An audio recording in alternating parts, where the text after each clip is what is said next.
Eri. Enggak, saya dulu Bapak. Oke, terima kasih Bung Iqbal. Kawan-kawan sekalian, kita akan memulai diskusi kita ini. Kita tahu dalam beberapa minggu terakhir kita banyak dikejutkan dengan situasi-situasi politik yang begitu cepat dan yang begitu mengagetkan. Kemarin kita juga dikagetkan dengan satu keputusan Mahkamah Konstitusi di mana keputusan tersebut menimbulkan pro kontra. Bahkan sebelum keputusan yang terakhir dibacakan oleh Mahkamah Konstitusi, banyak orang yang sudah memuji-muji Mahkamah Konstitusi masih bisa menjaga marwah dan segala macam, tapi ternyata itu prank. Sebelumnya kita juga dihadapkan pada satu keputusan bahwa gugatan presiden threshold yang dilayangkan oleh Partai Buruh untuk menghapus presiden threshold tanpa melalui proses persidangan pokok perkara, ternyata Mahkamah Konstitusi sudah memutuskan dan menolak. Lalu ada keputusan lagi Mahkamah Konstitusi yang menolak semua gugatan terkait Undang-Undang Cipta Kerja yang proseduralnya uji formil yang diajukan semua ditolak. Nah, jadi kita pengen mendengarkan apa sebenarnya yang terjadi dengan persoalan dan sistem hukum di Indonesia pada hari ini. Bung Ferry adalah salah seorang tim advokasi atau yang menjadi pengacara kita dalam uji formil, dan dia juga banyak mengkritik kebijakan-kebijakan MK seperti yang tadi disampaikan oleh Bung Iqbal, MK sebagai mahkamah keluarga. Apa sebenarnya yang terjadi Bung Ferry tentang sistem hukum yang ada pada hari ini? Apakah memang ada skenario besar atau memang hakimnya memang pemahaman hukumnya seperti itu? Nah, itu kita pengen mendengar dari Bung Ferry, dan untuk kesempatan pertama saya kasih pada Bung Ferry untuk menyampaikan ini. Silakan Bu.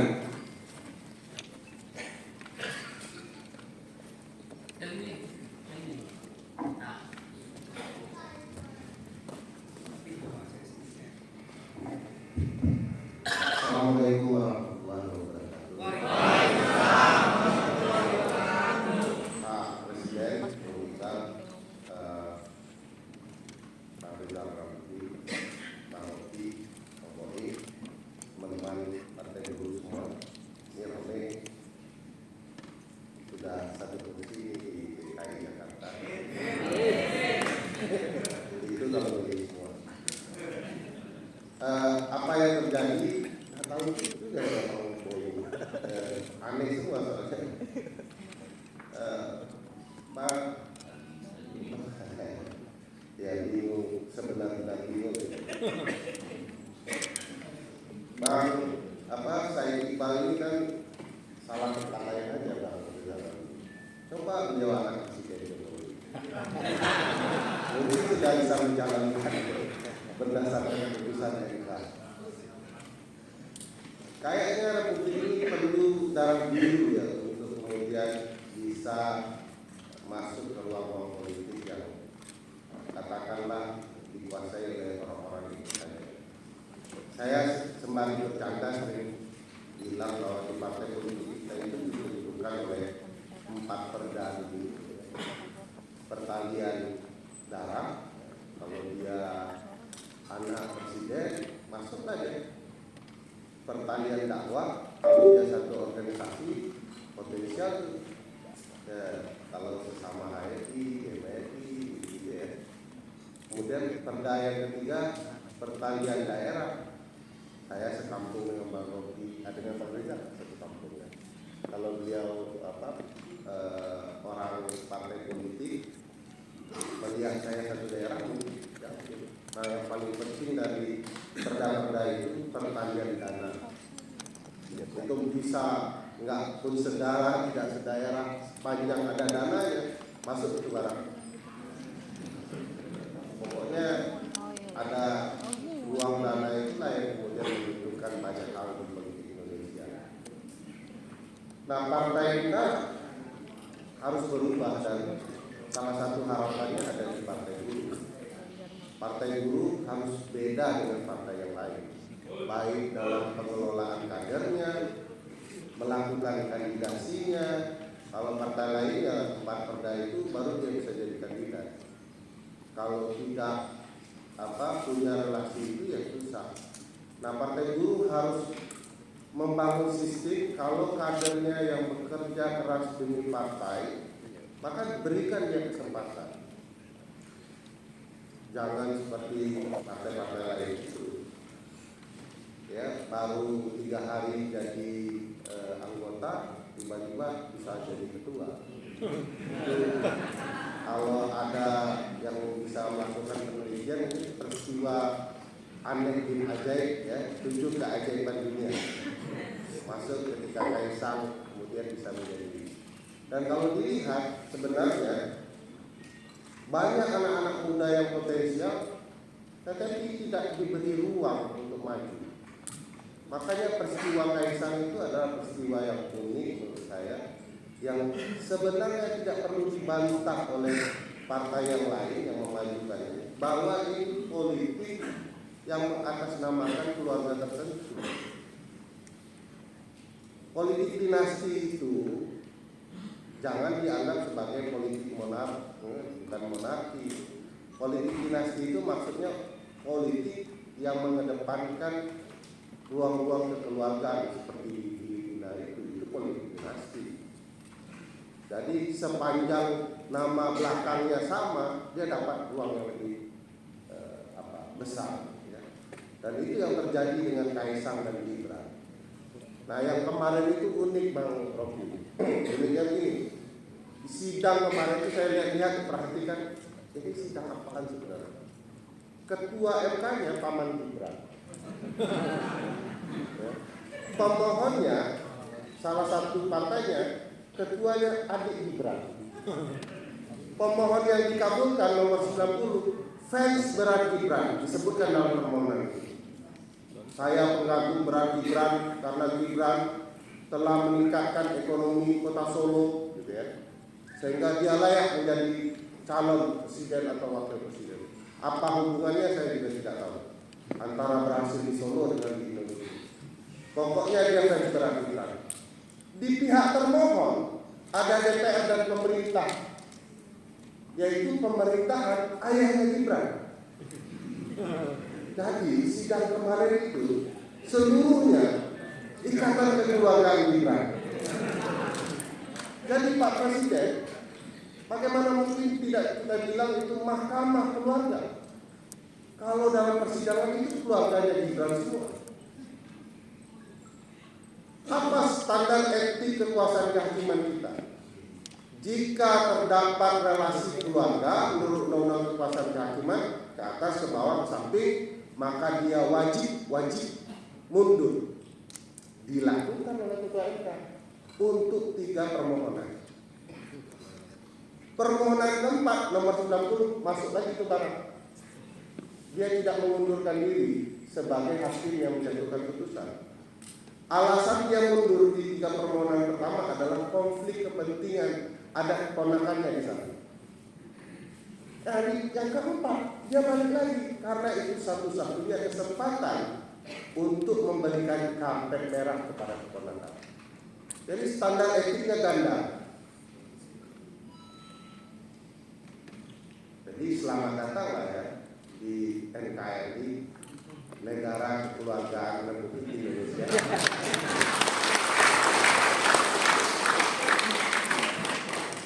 Bagian juga ya Partai Buruh dengan sampai di tangan. Harusnya udah mulai marah nih. Besok pagi sudah turun ribuan orang di Mahkamah Konstitusi. Kebetulan saya dengar cerita teman-teman mahasiswa, gara-gara putusan kemarin mereka berpikir untuk bersatu. BMSI yang dulu pecah mau bergabung, juga akan bergabung dengan BEM Nusantara. Nah, kapan demonya ini yang saya tidak tahu. Ya, Bung Ferry, saya mau mendalami ini kan problem demokrasi itu di kita ya, karena ini akan menentukan bagaimana bangsa ini ke depan. Dulu di masa Orde Baru, ada problem demokrasi kita itu yang menjadi usungan dalam rangka pada waktu itu adalah distribusi APRI dan memakai undang-undang politik. Nah, situasi sekarang ini meskipun tidak persis sama, tadi disebutkan demokrasi prosedural, mereka melegitimasi kebijakan-kebijakan kebijakan yang tidak pro rakyat itu melalui sebuah keputusan. Nah, apa dalam konteks yang para dari hubungannya dengan demokrasi prosedural yang ada pada hari ini dan berbagai macam kebijakan pemerintah belakangan ini?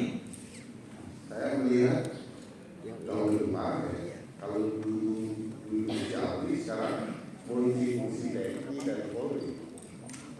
Undang-undang ASN yang lalu mengindikasikan itu. Kalau dulu orang mungkin sudah tahu ini sebuah kecurangan, partainya dominasi tunggal, bukan melalui partai, golongan. Nah kalau sekarang kalau dilihat kecurangan itu semua orang tahu, ya? Dan orang-orang mempertanyakan kecurangan itu, tetapi tidak ada satupun mekanisme hukum ya, untuk kemudian mengadili kecurangan. Kalau kemarin misalnya Bang Muri, kita ditolak permohonan presidensial threshold kita dengan alasan bahwa ini open legal policy, ya. Harusnya pembentuk undang-undang yang ngaturnya, kecuali anda semua katanya hakim konstitusi kita bisa membuktikan telah terjadi intolerable injustice, ketidakadilan yang tidak dapat ditoleransi atau ketidakadilan yang tidak terberikan lagi. Emang memberi jalan Gibran menjadi calon wakil presiden atau apapun namanya merupakan ketidakadilan yang tidak dapat ditoleransi? Kok diterima? Padahal ayat konstitusional yang sudah jelas itu Bang Boy, pasal 6 ayat 2 Undang-Undang Dasar 1945, syarat-syarat menjadi calon presiden dan wakil presiden diatur lebih lanjut dengan undang-undang. Diatur lebih lanjut dengan undang-undang. Itulah makna open legal policy. Pembuat undang-undang silakan atur. Tapi begitu partai buruh yang maju, padahal di pasalnya tidak ada ketentuan soal open legal policy, pasalnya jelas ya, partai atau gabungan partai politik dapat mengusulkan calon presiden dan calon wakil presiden sebelum pemilu. Titik. Di mana kalimat open legal policy-nya? Tidak ada perintah untuk mengatur lebih lanjut dalam undang-undang. Makanya saya bilang partai buruh ini kayaknya perlu lahir atau berrelasi dengan Jokowi. Kalau Jokowi masih punya saudara-saudara perempuan yang bisa dinikahi, segera. Mungkin itu jalan-jalan konstitusional saat ini. Jadi memang kondisi hukum kita sedang terpuruk, dan ini kondisi penting juga bagi perjuangan, termasuk teman-teman partai buruh untuk melakukan sesuatu. Terus kampanyekan kecurangan ini, sampaikan kepada publik bahwa jika Anda memilih partai buruh akan ada kondisi yang berbeda yang akan terjadi. Jangan amin-amin saja, pergerakan tidak ada. Padahal amin kubu yang lain.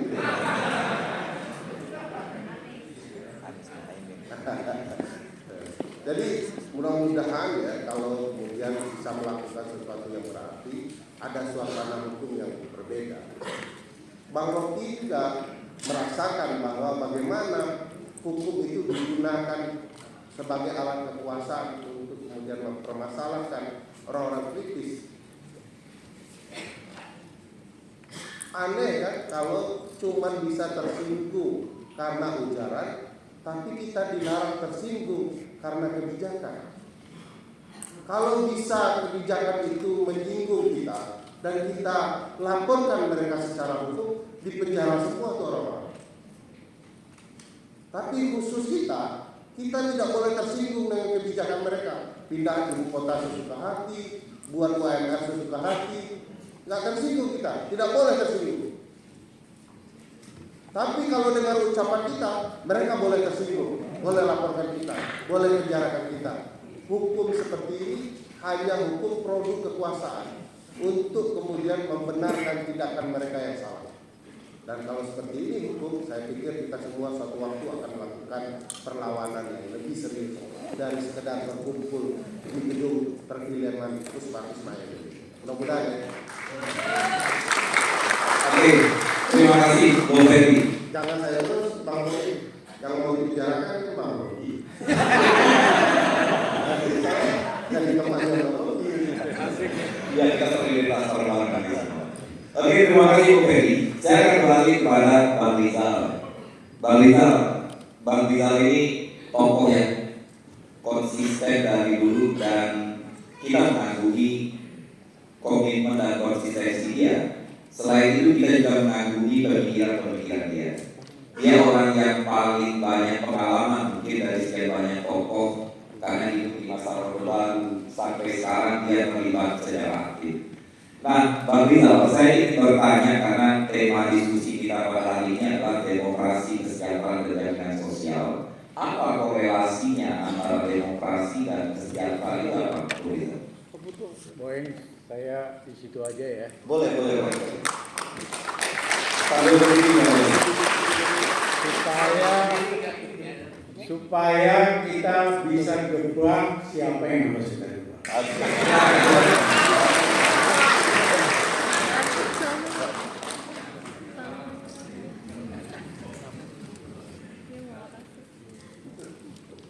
Tadi saya dengarkan Boeing.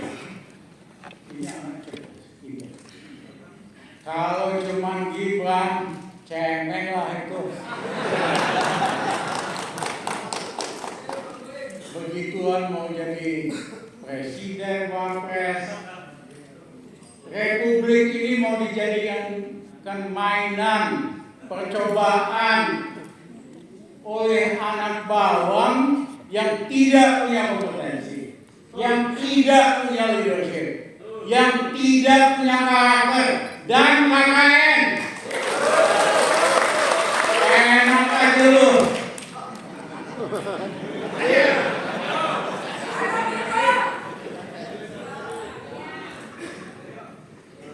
Iqbal luar biasa, inspiring, enggak aku,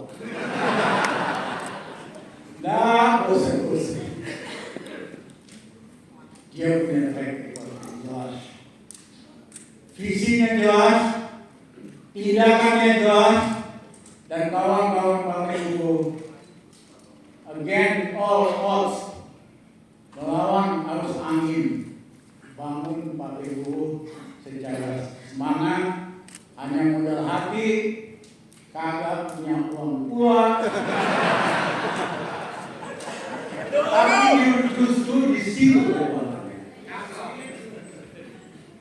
di seluruh dunia, di negara maju utama, Partai Buruh itu kalau tidak partai nomor satu, partai nomor dua.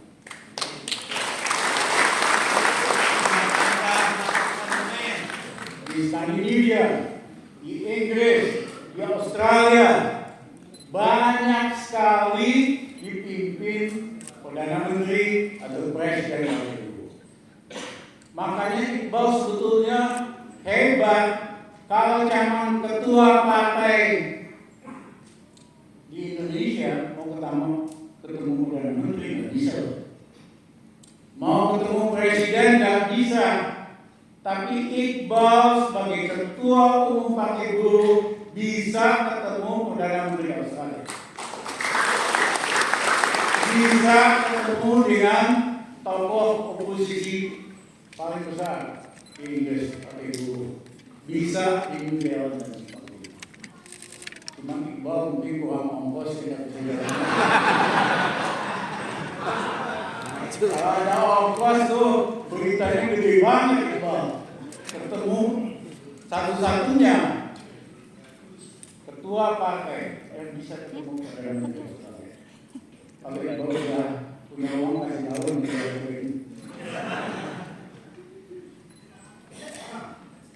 Memang partai ini paling baru, kerja keras pemerintah. Tapi bisa lebih hebat lagi enggak? Menurut saya bisa. Bagaimana caranya supaya Partai Buruh ini on fire menarik segala lapisan rakyat. Tidak bisa dengan pendekatan konvensional, tradisional, apalagi di Indonesia itu semua urusannya uang seperti kata. Caranya harus konsisten memperjuangkan hal-hal yang jadi pokok masalah rakyat kita.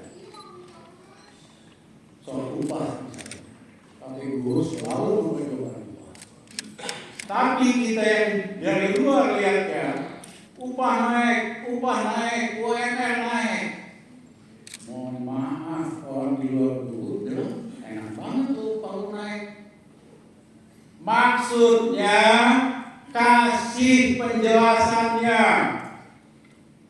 UMR harus naik karena beras naik 50%. Masa UMR-nya naik 2%? UMR harus naik karena makanan naik 15%. Dan lain-lainnya. Karena dengan itu jelas pemerintah ini dengan sengaja membuat buruh, keluarga buruh menjadi lebih miskin. Tapi kalau cuma kita upah naik, UMR naik, apaan loh, kita kan juga pengen naik. Tapi kalau dijelaskan bahwa beras naik hampir 50%, orang ngerti pemerintah jadi miskin rakyat kita. Nah, memang betul kebijakan-kebijakan Jokowi selama 9 tahun ini membuat rakyat kita, buruh, nelayan, petani semakin miskin. Setiap kali dia berkunjung ke petani, sibuk dengan swasembada selfie. Foto doang. Habis itu impor beras. Dia bikin makmur petani di Thailand. Sekarang dia bikin makmur petani di Cina. Hari ini dia punya alasan cuaca panas. Mas Jokowi, sampean itu ngeles mulu. 9 tahun sampean puasa, setiap tahun selalu impor ke 2-3 juta ton. Tahun-tahun lalu cuaca bagus-bagus saja, sampean tetap impor. Karena setiap impor ada komisi yang para pejabat terima, sogokan yang para pejabat terima. Sebetulnya banyak yang takut dikunjungi selfie dengan Jokowi.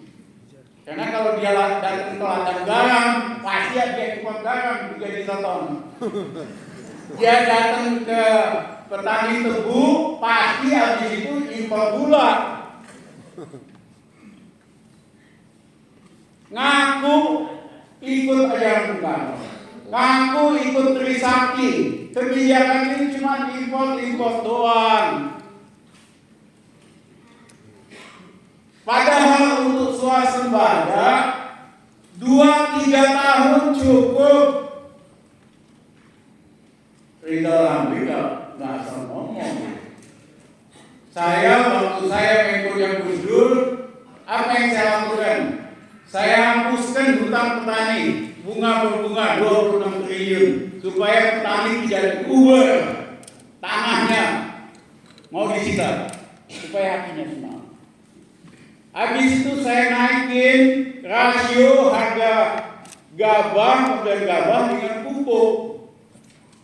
Biasanya zaman Pak Harto 1,5, petani untung 50%. Makanya zaman Pak Harto pangan lumayan, bahkan kena ekspor. Zaman Gus Dur saya naikin 1,75. Satu buat beli pupuk 75%, untungnya petani semangat naikin produksi, kita 2,5 tahun tidak pernah impor beras. Itu bukan rocket science. Sederhana kok, common sense. Kamu pengen Indonesia swasembada, kita naikin rasio harga gabah, harga pupuk ke gabah jadi 2,0. Apa yang terjadi? Bayangin keuntungan pasar bertani 100%. Banyak orang yang bukan petani yang punya uang tiba-tiba bakal ingin bertani di Sulawesi, di Sumatera, Indonesia bahkan bisa di Portugal. Tapi meningkatkan produksi itu bukan dengan proyek food estate. Kok pada diam semua? Apa belum terpukau dengan jadi dengan kebijakan, bukan dengan proyek. Sayangnya menteri-menteri Jokowi semua pedagang, kerjanya proyek semua.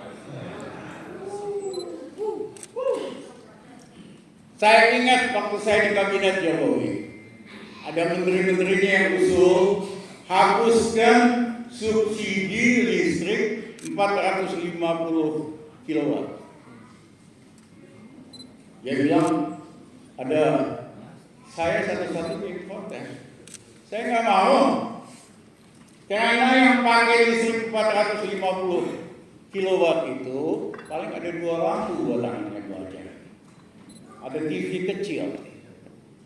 Ada 15,7 juta orang. Enak aja. Lu pada kaya apa pejabat? Nggak bayar listrik, dibayar negara. Lu main enak aja, hapusin aja subsidinya. Saya tunjukkan ada cara untuk menaikkan keuntungan PLN dengan melakukan divisi 2% yang cukup. Tolak apa kenaikan penghapusan subsidi. Jokowi mau saya ditolak. Mohon maaf waktu di kabinet saya bilang the voice of the people. Setelah kita kagak ada lagi, yang ada the voice of dagang semua.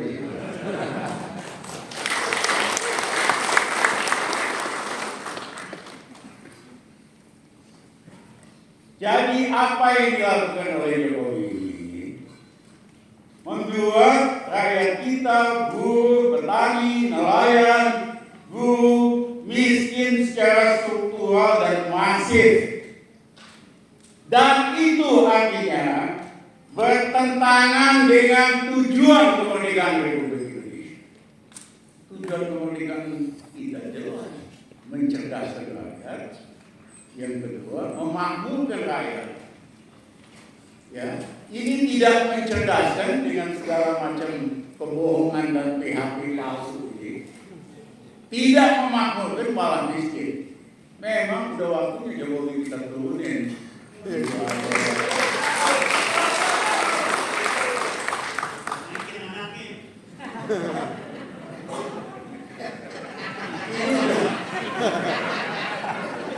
Ini udah nggak benar. Koalisi Indonesia Maju lagi. Itu nggak benar. Maju buat siapa? Maju buat oligarki, maju buat anak-anak lo, ya kan? Maju buat elit, kagak. Slogan yang benar itu mencerdaskan dan memakmurkan. Itu yang harus kita pegang. Kalau punya waktu 10 menit lagi, Pak. Makin takut ya.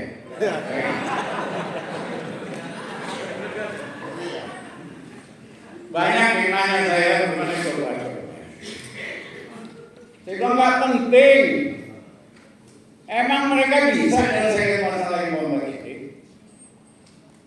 Ya, pasti mereka dengerin bandar-bandarnya apa yang mereka lakukan. Karena semua itu ada bandar-bandarnya. Saya mohon maaf, optimis. Bentar lagi Jokowi selesai, Pak. Turun, Pak.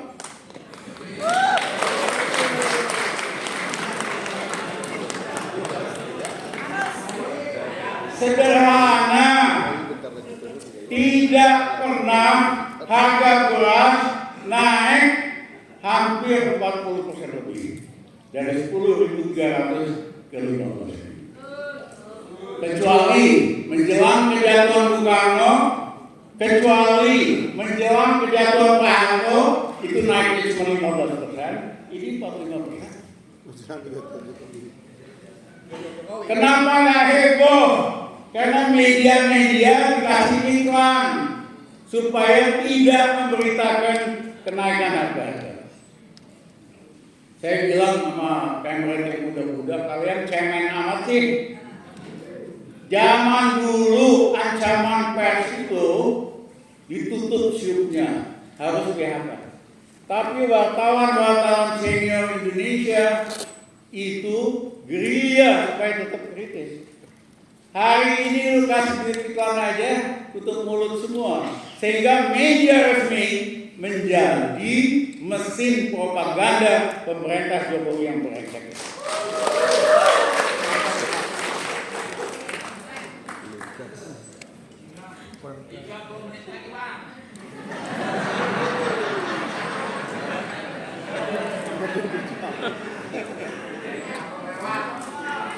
Kepala Bulog Buas itu teman saya, dia orang jujur tidak bohong.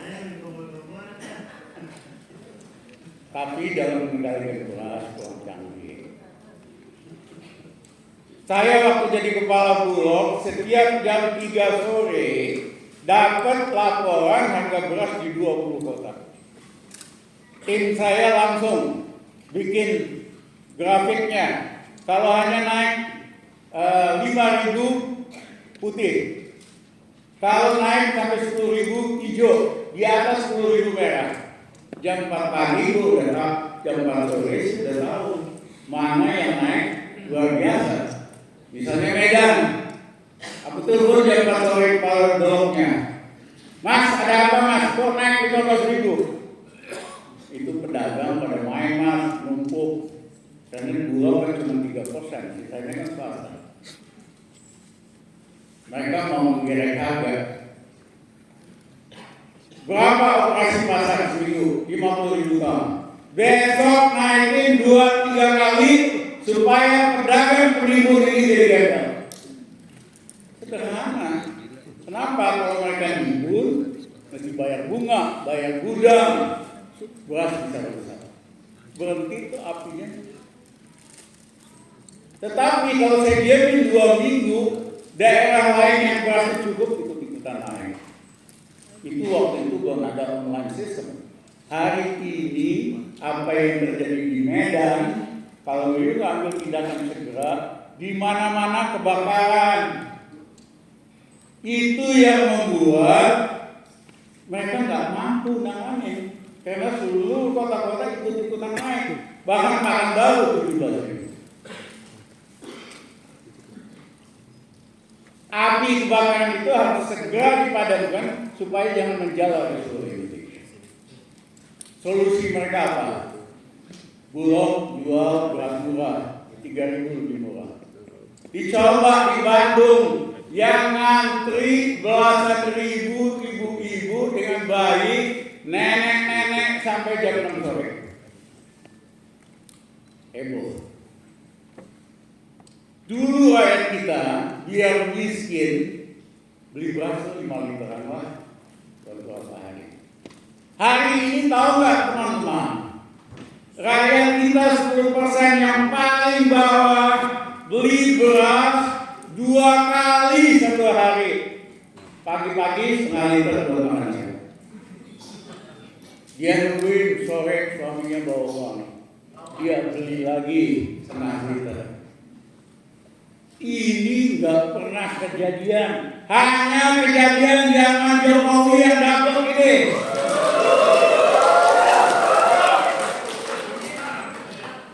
Yang kedua,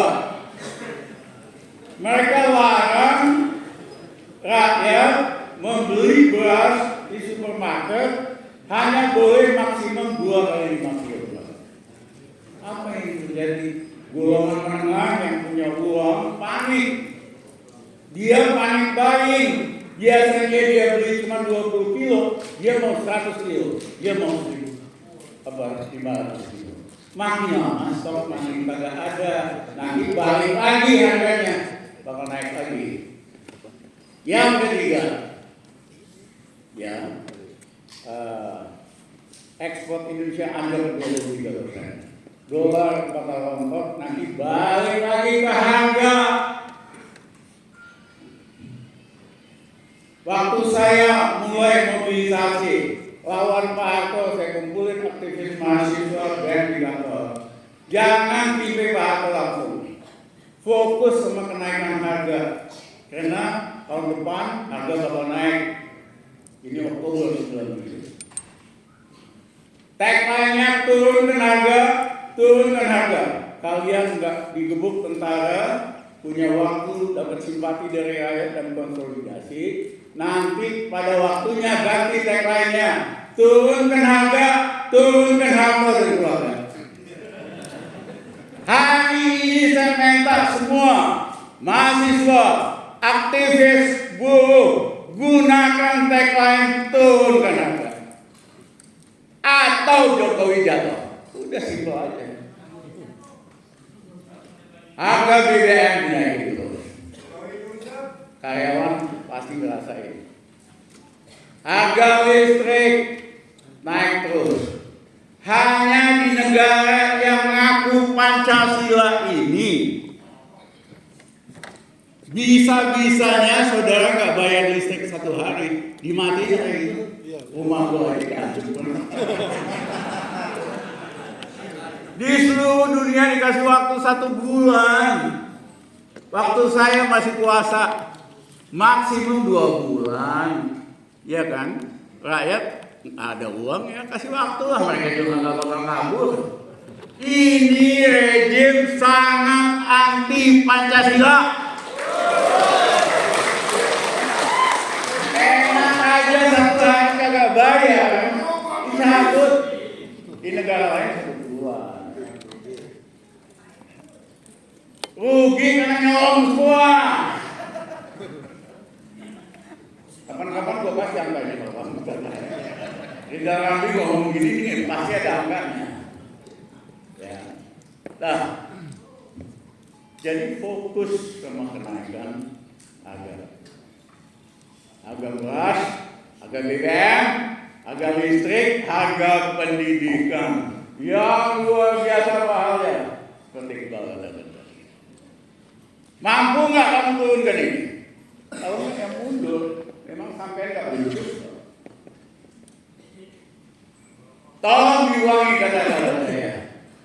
Sampean nggak becus. Sekali lagi. Sampean nggak becus.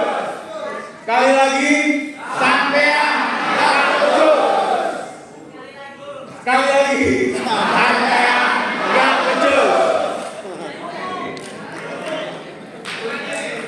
Nah, yang kedua adalah soal dinasti kerajaan. Pendiri Republik Indonesia, raja-raja di Indonesia, nyumbang harta, nyumbang kerajaannya supaya kita bikin republik.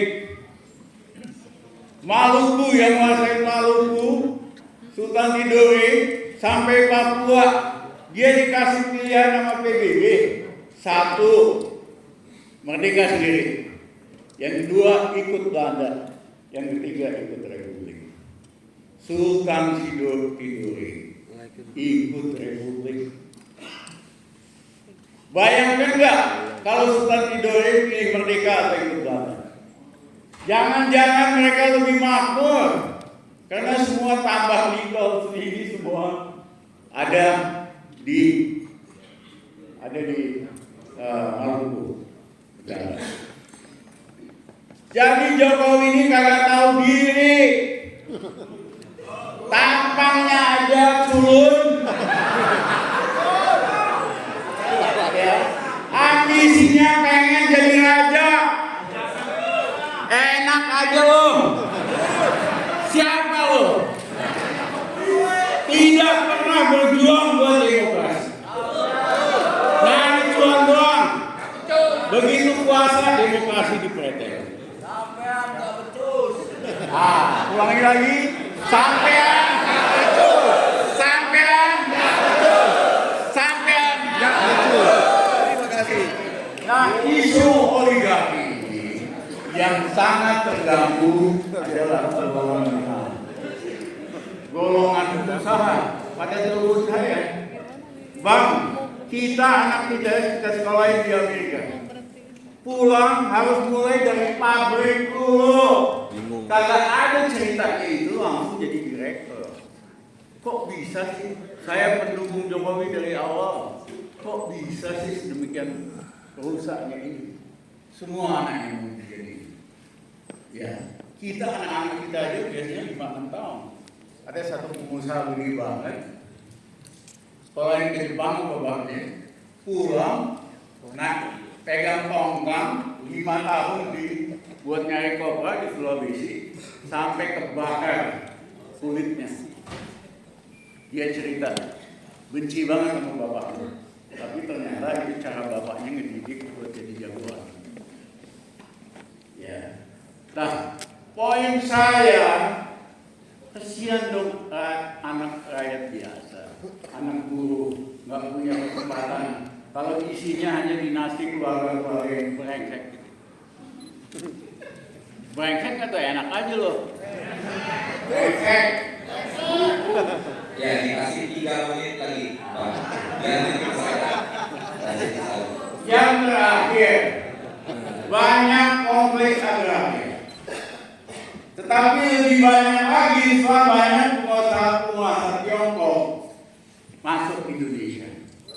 Karena mereka vulgar, kasar, nggak ada interaksi dengan penduduk lokal, di mana-mana akhirnya berantem. Ya, misalnya di Gorontalo, bupatinya sangat pro pengusaha dari Tiongkok, dibakar tuh sama rakyat kantornya. Di Kalimantan Tengah, Selatan sama dibakar. Jadi banyak konflik-konflik agraria. Ya, akibat pemerintah ini mendahulukan penduduk dari Tiongkok. Kasih IKN 160 tahun itu melanggar undang-undang. Wong rakyat kita aja hanya boleh memilih 30 tahun, dia 160 tahun. Jokowi, mohon maaf, saya kenal Mas, teman Mas.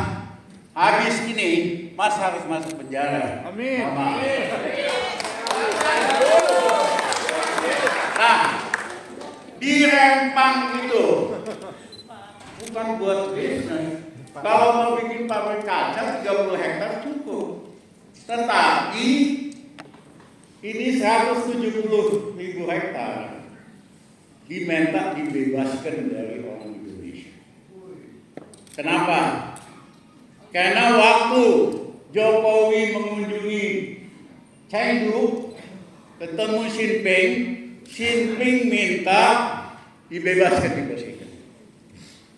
Bahlil tanda tangan, bisa Pak Presiden sebulan 28 September bersih semua. Bahlul. Banyak nggak yang mikir kenapa orang mau investasi mesti menggusur? Karena awal pemerintahan Jokowi 2014 ada kesepakatan dengan Beijing mau bikin pelabuhan besar bisa digunakan oleh Angkatan Laut Cina di Medan. Tapi ditolak oleh gubernur juga dipecat. Gubernur yang sekarang juga nggak suka, bebasin tanah di Medan jauh lebih susah.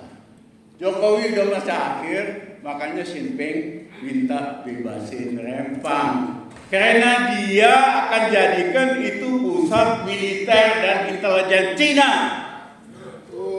di Selat Malaka.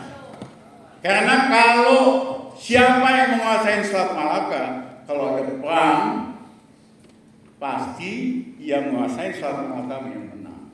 Karena 80% perdagangan internasional berjalan Selat Malaka. Mereka yang setuju dengan ide ini pengkhianat terhadap Republik Indonesia.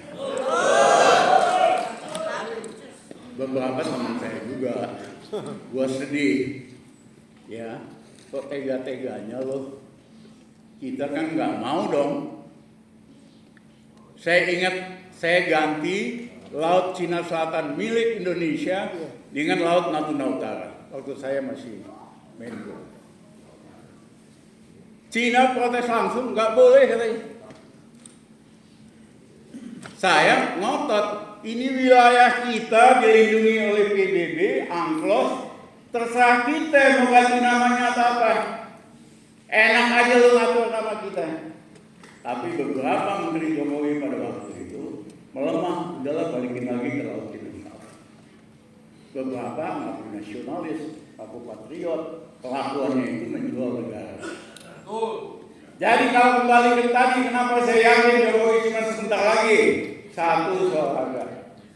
Asal kawan-kawan ikut dong mahasiswa 20 November besok. Gak usah pakai baju partai dulu. Ya kan, buka baju jangan maksudnya jangan pakai jaket, ya kan? Karena banyak yang bakal ikutan. Ya, yang kedua soal oligarki tadi yang menengah sebel banget. Ya, yang ketiga adalah soal Jokowi hanya sekedar boneka dari Beijing. Itu yang kita nggak suka. Terima kasih. Oke, terima kasih dari Agus buat Amerika. Kita selalu dengan semangatnya Bung Rizal selalu menggebu-gebu menyampaikan pandangan-pandangan politiknya dan yang tidak perlu diragukan lagi adalah pertanian. Terima kasih Bang Rizal. Sekarang, nah ini dia nih, Bapak Akal Sehat. Ekonomi. Ini doa kita bersama. Lebih banyak hari ini pembicaraan tentang Rocky dan menurut saya secara pribadi Indonesia butuh punya orang seperti Rocky yang punya dan Rocky partai ini partai dulu memang dibangun diinisiasi oleh berbagai macam serikat buruh, serikat pekerja, serikat petani dan memang dari kelas bawah yang kita sebut dengan kelas pekerja. Partai ini memang mendedikasikan diri dan memastikan identitasnya adalah partai kelas. Sebagai sebuah partai kelas yang masih baru, karena kita tidak banyak belajar dari pengalaman bagaimana partai-partai di Indonesia karena Orde Baru menghapus semua jejak sejarah. Tentu kami sangat membutuhkan apa seharusnya yang dilakukan oleh sebuah partai kelas yang digagas, yang di tengah sistem kapitalisme yang ada pada hari ini. Kami butuh pencerahan dari Bung Rocky, kami butuh apa masukan Bung Rocky terhadap sebuah partai yang baru dibangun yang mengidentifikasikan dirinya sebagai sebuah partai kelas. Silakan Bung Rocky, Bung, silakan juga berdiri seperti yang kita tadi.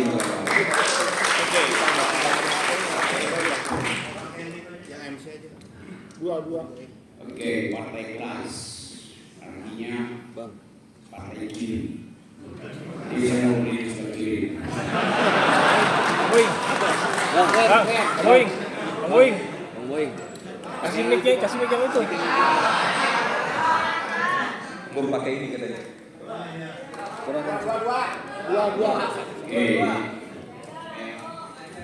Kayaknya ini seperti warna partai buruh. Apa yang unik pada partai ini? Yang tidak dimiliki oleh partai buruh itu partai seluruh dunia. Partai buruh Indonesia terkait dengan partai buruh Australia, terkait dengan partai buruh New Zealand, terkait dengan partai buruh Inggris, karena ini satu peradaban. Ini peradaban kelas. Ini yang membuktikan rasa sakit partai buruh Indonesia sama dengan rasa sakit partai buruh Inggris, sama dengan rasa sakit partai buruh di Venezuela, sama aja. Karena definisi tadi itu, yaitu class struggle.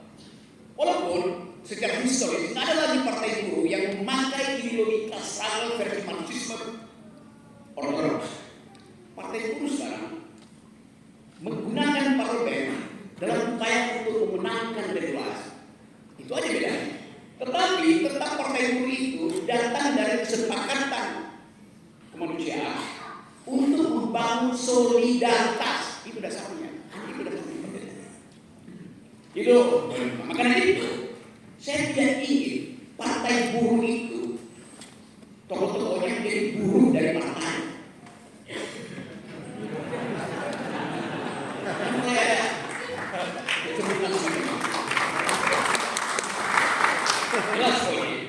Partai buruh partai paling otonom, partai yang dipelihara oleh sejarah. Partai lain dipelihara oleh negara. Itu bedanya. Apa yang partai buruh ini? Setiap malam di Indonesia ada 9,8 juta orang tidur dengan keroncong kelaparan. Dan itu konsisten mengambil dari itu. Mereka yang tidur kelaparan dan besok pagi juga masih kelaparan karena harga beras naik. Tapi saya bisa pastikan dalam minggu-minggu ini akan ada operasi pasar versi kekuasaan. 10 kilo beras akan dibagi-bagikan dan sangat mungkin di situ akan ada logo Gibran.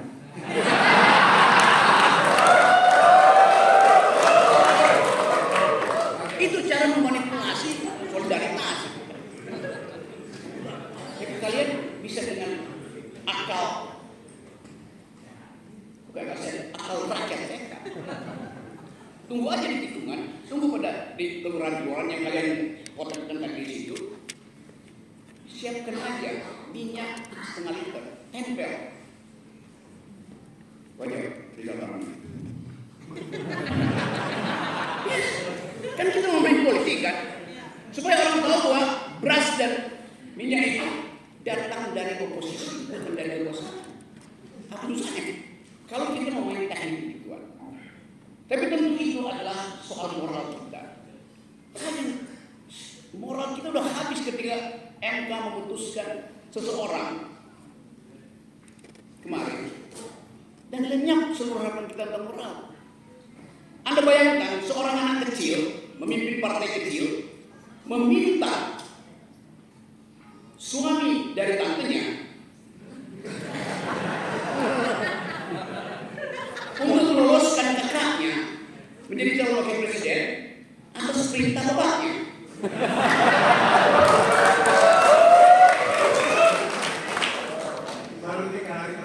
Kata Ferry itu adalah mahkamah keluarga. Bagi saya itu adalah maksiat keluarga.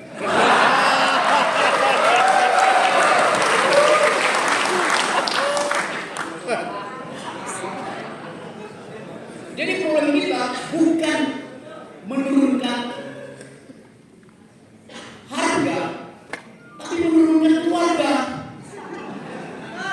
Bukan cuma harga-harga yang perlu kita turunkan, tapi keluarga ini mesti diturunkan. Dia menghina keadilan sosial bagi seluruh Indonesia. Dia menghina kemanusiaan yang adil dan beradab. Kalau kita lihat sepensis dari kelakuan politik Sang Buddha, berkali-kali dia memanfaatkan kekuasaannya untuk menghalangi oposisi. Berkali-kali dia intervensi dalam kongres-kongres partai. Berkali-kali dia memanfaatkan Mahkamah Konstitusi untuk membenarkan kebijakannya, omnibus law, segala macam itu. Jadi Anda ingat, salah satu cara untuk mengimpeach presiden adalah melihat perbuatan buruknya ada apa enggak. Dalam konstitusi namanya apa? Perbuatan tercela. Perbuatan tercela. Ini udah maksimal perbuatan tercelanya. Karena melibatkan kepentingan keluarga, kemaksiatan keluarga. Itu udah tercela banget. Kenapa PDIP nggak tarik kartu anggota Jokowi? Kenapa PDIP tidak memulai proses impeachment itu? Dasarnya ada perbuatan tercela. Oh ini nggak tercela, oke. Survei satu Indonesia tercela atau bukan? Bikin referendum. Kalau nggak percaya, kalau terbukti tercela dan pasti ini tercela dari segi akal sehat, dari segi moralitas publik ini tercela. Mestinya udah diimpeach. Itu punya. Kita menunggu keadaan ini tumbuh. Tapi kita harus pastikan bahwa kita harus punya subjektivitas untuk mempercepat proses itu. Jadi kita akhirnya mesti membayangkan, terutama Partai Buruh, terutama saya timbal. Bayangkan misalnya perubahan politik terjadi di luar sistem elektoral. Berani nggak Anda memimpin perubahan politik di luar sistem elektoral? Mau disebut makar ke? Oh, terima kasih, ketemu tagline-nya. Turunkan harga dan keluarga.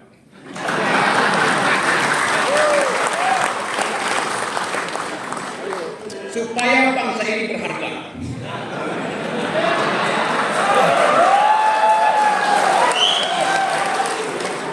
Jadi dalam keadaan itu kita mesti bayangkan misalnya bahwa oke, hari ini Mahfud MD dilantik sebagai calon wakil presiden. Oke, selesai satu problem. Kita tunggu apa yang mau dikatakan oleh Pak Prabowo terhadap keputusan Mahkamah Konstitusi yang melibatkan emosi publik, yang menganggap bahwa itu adalah putusan maksiat. Kita mau tunggu itu.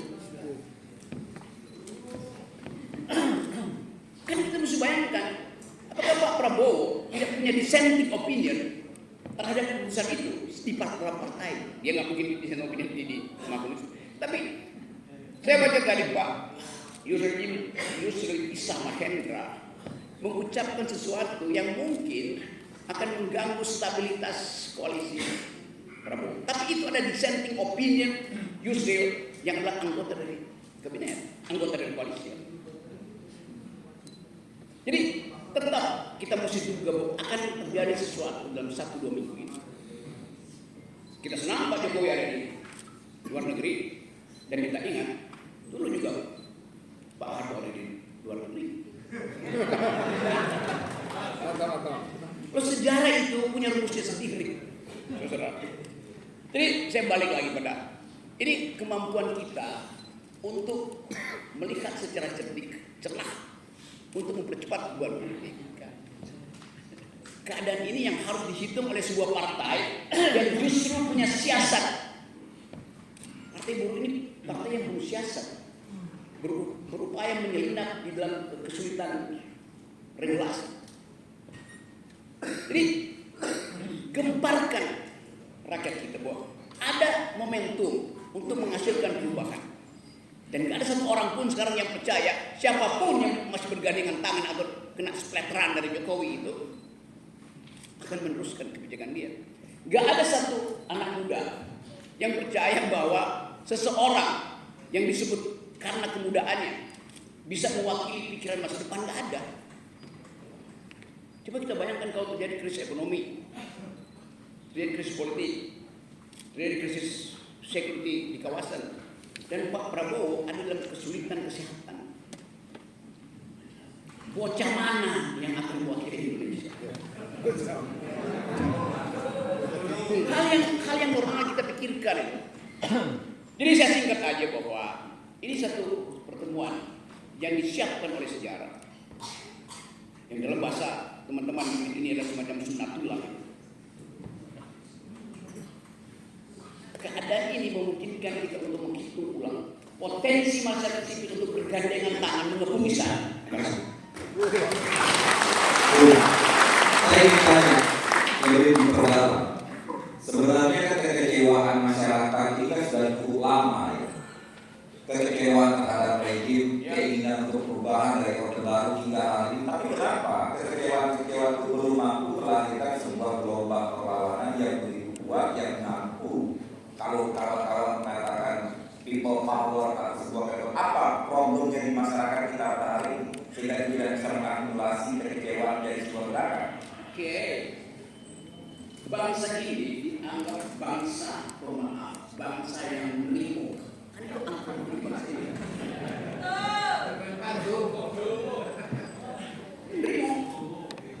Tetapi juga di dalam antropologi bangsa ini ada istilah bangsa tukang ngamuk.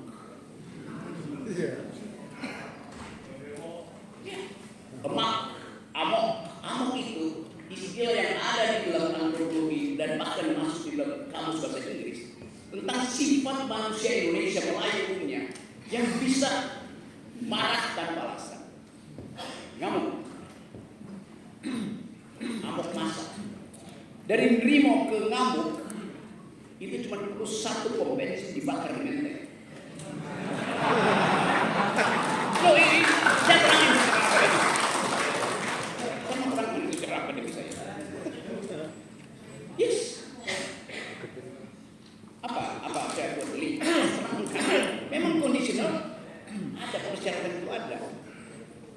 Jadi mungkin kita nggak bisa bayangkan bahwa dia ada seorang pemimpin yang muncul jadi orang gila. Tetapi keadaan politik dan kemarahan masyarakat bisa mendorong perlahan-lahan akumulasi kemarahan itu bisa tiba di 2-3 pompa bensin. Ini kan pasti anggap ini provokasi, bukan. Justru kita memperlihatkan potensi itu supaya tidak terjadi yang bercepat menurunkan harga dan harga. Jadi saya capek untuk jawab hal-hal yang sangat akademis karena nggak perlu lagi itu. Karena pelanggaran etis itu yang menghina kemanusiaan yang adil dan beradab. Mahkamah Konstitusi melakukan pelanggaran etis nggak ada dalam sejarah dunia sebuah mahkamah yang didesain secara akademis akhirnya jadi tumpul pikirannya itu. Karena tadi bukan sekedar konflik of interest, tapi konflik of intercourse. Karena relasi keluarga. Saya jangan terjemahkan istilah itu. Nah, teman-teman, ini ada waktu. Semua orang menunggu siapa yang akan memulai percikan utama. BEM siap-siap. Para hukum, pakar hukum negara siap-siap. Mama siap-siap. Saya tahu juga guru diam-diam tapi siap-siap. Yang dibutuhkan adalah batalkan semua pertimbangan kemewahan hari ini. Entah itu kemewahan politik, kemewahan ekonomi. Ucapkan bahwa Partai Buruh tidak menghendaki market ekonomi berubah menjadi market society. Boleh aja ada market ekonomi untuk efisienkan supply chain. Tapi jangan market ekonomi yang fungsinya teknis dialihkan menjadi market society. Sekarang semua kita ini adalah hanya dianggap sebagai konsumen oleh presiden yang bisa dibujuk dengan BLT, bisa dibujuk dengan 10 liter beras. Itu kan menghina kita. Negeri ini tidak didirikan untuk cita-cita kapitalistik, tidak didirikan untuk cita-cita neoliberal. Negeri ini didesain untuk jadi masyarakat sosialistis. Jadi jangan ide market itu, biarkan ide market itu berhenti di tingkat mall, jangan sampai ke petani, jangan sampai ke Rempang. Semuanya mau disonggok seolah-olah batin kita itu sepenuhnya dihidupi oleh DNA yang namanya homo economicus. Kita ini homo socicus, homo sociocus. Itu cita-cita awal dari founding parents kita. Bisa balik lagi pada tadi. Secara ideologi, Partai Buruh harus menghalangi market ekonomi berubah menjadi market society. Market ekonomi biasa untuk mengefisienkan, tapi jangan efisiensi itu dipakai untuk menghalangi pikiran-pikiran bagus dari masyarakat bawah. Jadi jangan ubah citizen itu menjadi konsumen, itu dasarnya. Nah, ideologi itu mesti dipastikan, diucapkan secara jelas supaya orang tahu bahwa distinctive karakter dari Partai Buruh adalah anti market society. Itu dasarnya. Nah, saya ingin semua yang ada di sini membaca banyak konsep supaya kalau berdebat itu ada semacam ide bahwa oke, ini Partai Buruh, tapi bukan partai yang kehilangan konsep. Partai Buruh justru dimuliakan karena dunia sekarang mengubah seluruh paradigma akumulasi pergi pada paradigma distribusi. Bahkan pemimpin-pemimpin yang biasanya ngoceh tentang kapitalisme di Davos mengubah cara berpikir. Bahwa tidak mungkin growth itu menghasilkan keadilan. Nah, karena itu ide kooperasi dibutuhkan di mana-mana. Tapi itu adalah perang jangka panjang, rencana jangka panjang Partai Buruh. Yang jangka pendek tadi adalah turunkan harga, turunkan keluarga, agar bangsa ini berharga. Assalamualaikum. Oke, terima kasih Bu Rogi. Kita buka sesi tanya jawab, cuma hanya bertiga ya. Ya, oke. Karena Bu Rogi mau pergi, saya minta sebelah kiri satu, di tengah satu, selatan satu. Ayo. Siapa yang mau bertanya? Kita sebelah kesempatan mumpung ada orang-orang yang di sini. Oke, pencet satu.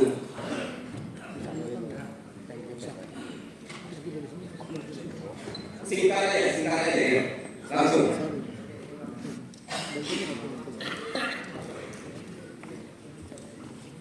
Oke, terima kasih Bu Boy. Pertanyaan kepada Bu Rocky. Yang sebelah sini silakan maju mau tanya.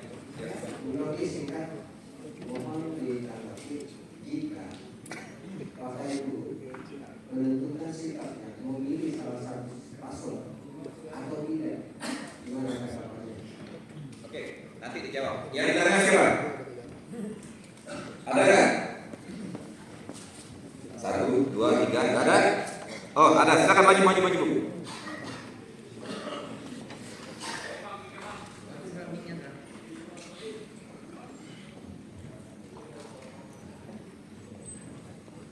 Ya, saya ingin bertanya kepada Bu Rocky, bagaimana menurut pandangan Bu Rocky jika tim pemimpin 2024 nanti tetap mempertahankan Omnibus Law, bagaimana nasib dari Partai Buruh dan gerakan buruh lainnya di Indonesia? Ya. Oke, silakan. Maju.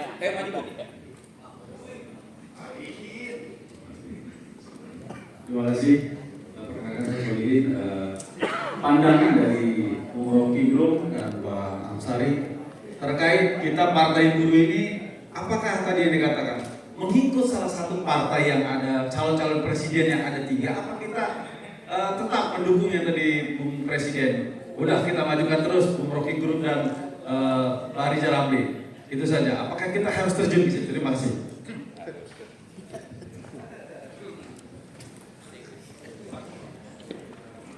Oke, langsung Bung. Saya kasih isi-isinya. Tadi saya bilang, Anda harus bertanggungjawabkan. Anda partai buruh atau mau jadi buruh sebuah partai?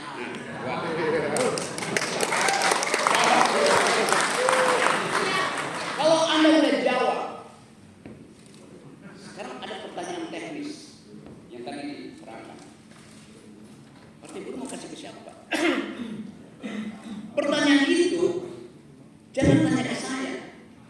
Kalian harus jawab setelah kalian undang 3 calon presiden itu berdebat dengan saya, dengan Pen dan dengan orang. Baru kalian putuskan sendiri. Ya itu saja. Mana yang dungu? Mana yang separuh dungu? Dan mana yang seperempat dungu? Enggak bilang mana yang cerdas. Karena kita mesti mulai dengan fasilitas itu, yaitu menguji. Itu pentingnya debat publik dilakukan. Jadi sekali lagi, saya tunggu kapan kita bertiga diundang untuk berdebat secara argumentatif dengan kalau nggak bakal artinya Anda akan memilih kucing dalam karung. Tapi sebetulnya Anda walaupun kucingnya dalam karung, Anda udah tahu isinya. Kenapa? Karena karungnya bolong. Tapi sekali lagi, saya tetap ada dalam ide bahwa intuisi saya mengatakan akan ada semacam kesulitan konstitusional dan emosi yang kemudian bangkit untuk memperlihatkan bahwa kami tidak ingin pemilihan umum dilakukan berawal dari kemaksiatan politik. Saya kira itu yang lebih penting publik. Jadi tetap bikin contingency plan. Kalau terjadi krisis konstitusional, mau nggak partai buruh bergabung dengan mahasiswa, bergabung dengan pakar-pakar negara untuk mendeklarasikan bahwa kita menginginkan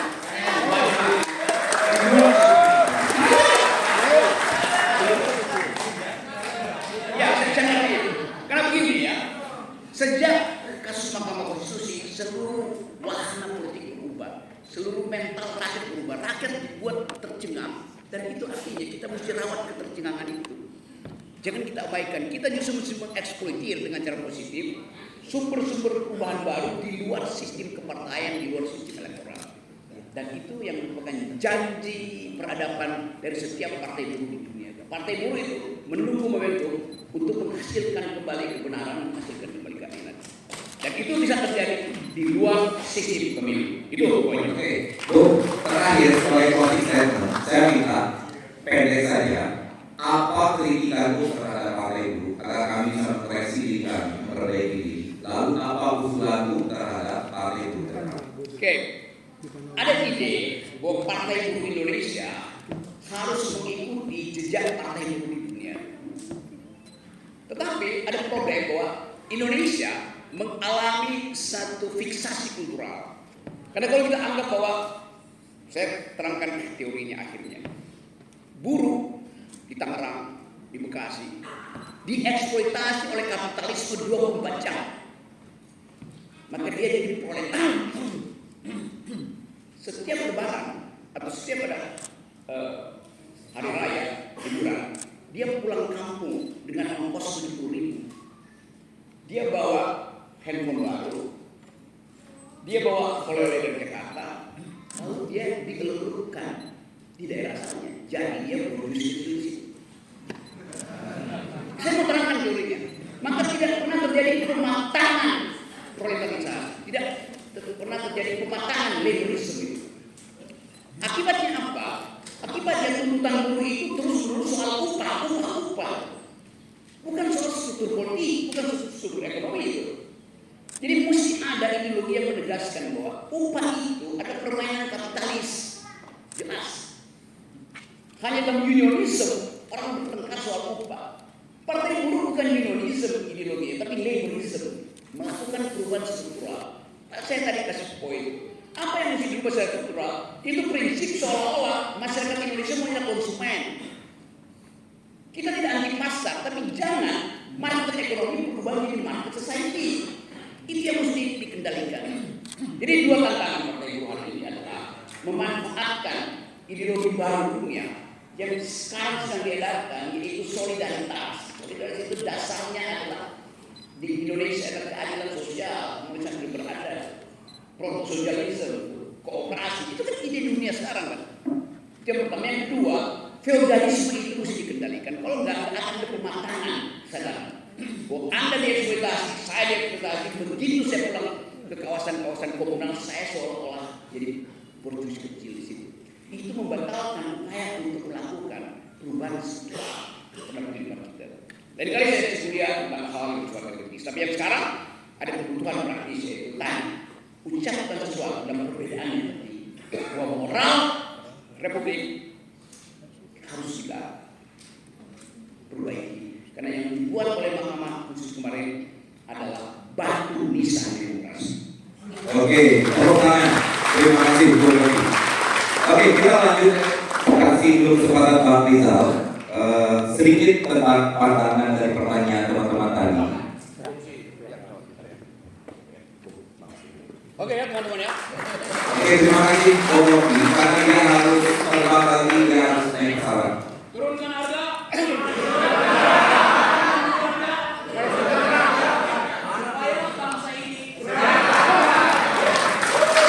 Oke, terima kasih.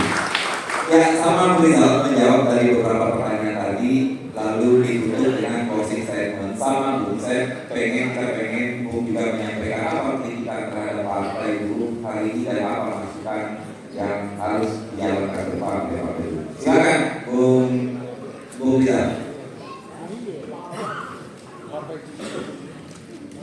Secara tidak langsung yang saya sampaikan di depan, kalau partai buruh mau lebih cepat usaha harus lebih revolusi, karena menggerakin dengan uang, dengan organisasi, media, pasti kita kalah. Tapi kalau kita lebih militan itu mengalahkan kelemahan uang, mengalahkan kelemahan organisasi. Jadi harus lebih militan dan revolusi. Saya mohon maaf tadi ada yang nanya di mana presiden itu. Mohon maaf, saya minta kawan-kawan aktivis partai buruh cerdasan dikit. Ya kan? Jadi mau nggak sekali gayung berapa pulau sekaligus terlewati? Caranya gimana? Turunkan Jokowi. Nanti dengan satu peraturan pemerintah kita batalkan Omnibus Law. Dengan satu peraturan pemerintah kita batalkan IKN, proyek pelindungan Jokowi. Kita akan turunkan harga BBM supaya rakyat buruh ada uang di kantongnya. Kita akan turunkan tarif listrik ke posisi 3 tahun yang lalu, sehingga cicilan rakyat listrik turun 30%, rakyat ada uang di kantongnya. Kita akan naikkan alokasi kredit untuk perusahaan kecil menengah yang hari ini hanya 18% dari total kredit menjadi 30%. Itu 60 juta UKM akan hidup. Itu obat anti resesi tahun depan. Jadi jangan pikirnya presiden apaan sih, presiden emang bisa ngapain gitu loh. Dan yang ketiga, kita akan bikin pemilu yang lebih adil dan fair. Hanya ada 2 pemilu yang adil dan fair. Tahun 55, pemimpinnya amanah, rakyatnya amanah, tidak ada teknologi, tidak ada komputer, fair. Yang kedua, pemilunya Pak Habibie. Ya, kenapa? Pak Habibie angkat anggota Bawaslu, anggota KPU dari partai-partai sehingga mereka saling intip, saling awasi, internal checking. Ketuanya, wakil ketuanya itu tokoh independen, berwibawa, Rudini dan Gunung Nasution. Itu pemilu paling fair. Hari ini mereka sengaja memilih anggota KPU, Bawaslu dari ormas-ormas supaya gampang diatur. Nanti begitu Jokowi jatuh, kita adakan ganti semua di KPU Bawaslu. 4 ketuanya independen. Ada yang tanya sama saya, cukup waktu kan Mas Rizal? Cukup. Pagi dianya bikin pemilu yang bagus 6 bulan. Jokowi jatuh, sebentar lagi 6 bulan kita bikin pemilu yang lebih adil. Dan tidak ada threshold. Sehingga Iqbal bisa maju, Ferry, Rocky, Rizal Ramli bisa maju. Lah kalau kita maju, emang bisa ada yang lawan kita? Mohon maaf nih. Mohon maaf. Dari segi visi, dari segi track record, dari pernah korup kalau menjadi pejabat, dari konsistensi perjuangan di dalam dan di luar pemerintahan. Saya muridnya jujur. Saya hanya ingin mengintip kun fayakun, Rizal Ramli bakal jadi presiden. Terima kasih Pak Rizal. Saya lanjut kepada aku juga jalan berarti. Oh, Tapi saya terima kasih sama Rocky tadi. Itu tagline kita harus kembangkan, luaskan. Ya. Tolong bantu sebarkan. Tolong ikut demo mahasiswa tanggal 20. Siap. Oke, ini kesempatan buat Bung Ferry. Silakan, waktunya tidak dibatasi. Susah sama senior yang orator sekaligus provokator.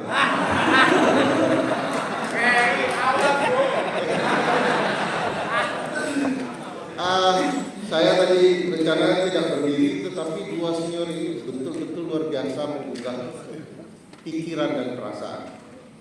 Saya ingin mulai begini. Apakah dengan sistem partai politik saat ini dan sistem pemilu, maka kesempatan teman-teman buruh untuk mendapatkan representasi yang layak di parlemen bisa diwujudkan? Tidak mungkin. Pemilu besok akan penuh kecurangan, penyelenggaranya curang, ya, aparatnya curang, dan semua sistemnya curang. Apa yang bisa diharapkan dari sistem yang curang seperti ini? Kita punya keberuntungan penting hari ini, yaitu ada paman datang dari desa menolong anak keponakannya. Ini momen penting yang harus betul-betul termanfaatkan dengan baik. Tanggal 25 besok, mari kita turun, kita ubah sistem politik, sistem kepemiluan kita, agar kemudian Partai Buruh dapat betul-betul tempat yang layak bagi perjuangan kita semua. Tidak akan pernah dalam sistem ini kita bisa bicara UMR yang layak, yang patut bagi teman-teman buruh dan masyarakat, jika kemudian sistem politik dan sistem pemilunya penuh kecurangan seperti ini. Tidak akan pernah bisa orang-orang seperti Said Iqbal, Rocky Gerung, Rizal Ramli untuk kemudian bisa bicara dan dapat kesempatan menjadi calon presiden untuk bisa kita pilih. Tidak akan pernah bisa. Yang ada dalam sistem ini adalah anak yang usianya baru sekian, yang mungkin juga belum kita ketahui bahwa kapasitasnya apa, apakah itu kapasitas bantuan dari bapaknya atau tidak, yang bisa mencalonkan. Ini kesempatan penting, mari kita manfaatkan, jangan disia-siakan. Terima kasih. Oke, terima kasih Bu Ferry. Kawan-kawan sekalian, sampai di akhir acara kita.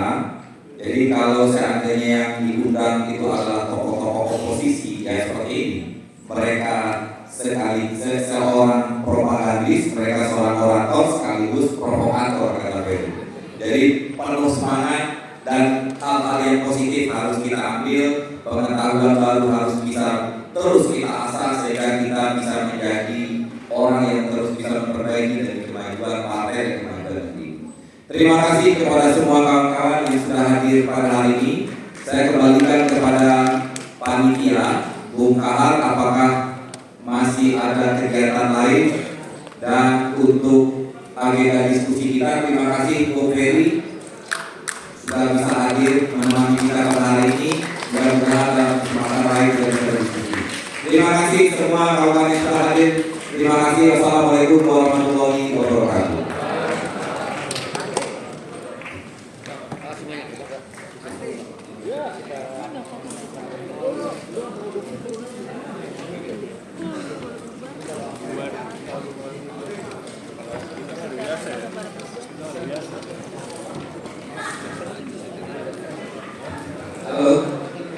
Panitia menyiapkan nasi ya buat makan siang.